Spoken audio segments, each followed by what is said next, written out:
Okay, you're going to need some different meters and gauges for your grow. Two of the most readily used meters will be your pH meter and your parts per million meter. When you're adding your nutrients into your reservoir, you're going to have to check your pH level. In hydroponics, you want to keep between 5.8 and 6.2 on your pH level. So they make different types of pH testing equipment. Some are very simple. You can go to your local pool outlet where they sell pool supplies. They have just a little, it's like a little jar. You dip it in, and then you add a couple of drops. It tells you specifically how many on the solution. And then it has a color chart that goes along with it. And according to what color it is, that tells you what your pH level is. And it goes from very low to very high, and the colors vary.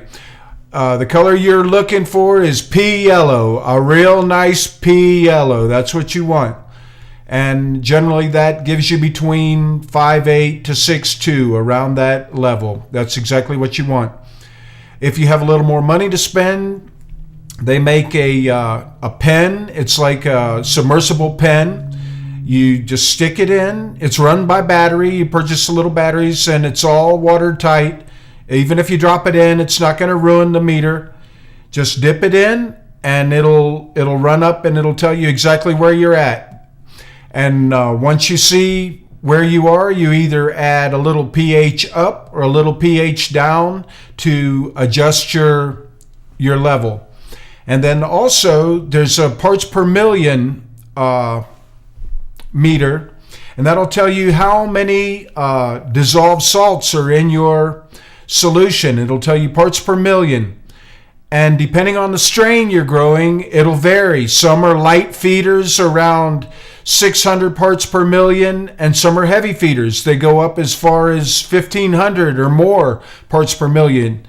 You'll have to get to know your particular plant, and one way to do it is to continue to add nutrients until the tips of your leaves show a little yellow burn. That you're at your maximum point at that time. You don't want to go any higher on your solution, but that little meter will gauge how many parts per million your nutrients have in your water. And another important meter would be CO2. If you're running CO2 level or CO2 system, you can purchase it's like a CO2 gauge, and it can be hooked to your exhaust on your air. So when your CO2 is running, your exhaust is cut off. But when the temperature reaches a certain level and it needs to exhaust the heat in the room, the meter will cut off the supply of CO2, and it allows you to exhaust your room. And then it'll cut your exhaust off, and the CO2 will come back on. And those are a little costly, but if you're running CO2, you'll notice a vast increase in your production. And if you can run it, I highly suggest it.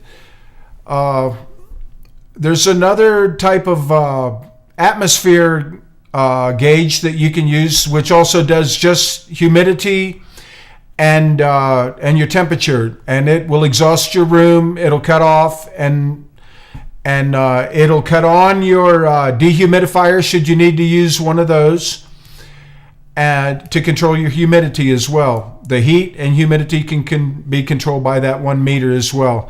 But those are a little costly.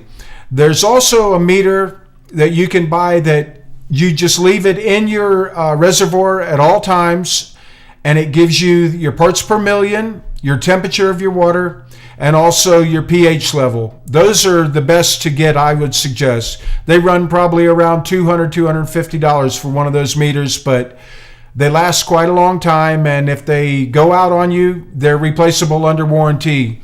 So those are very, very good to have.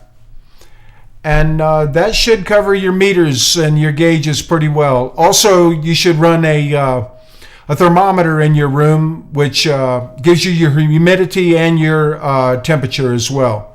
And those are pretty inexpensive, and every grow room should have one of those because temperature control is very important, as well as humidity.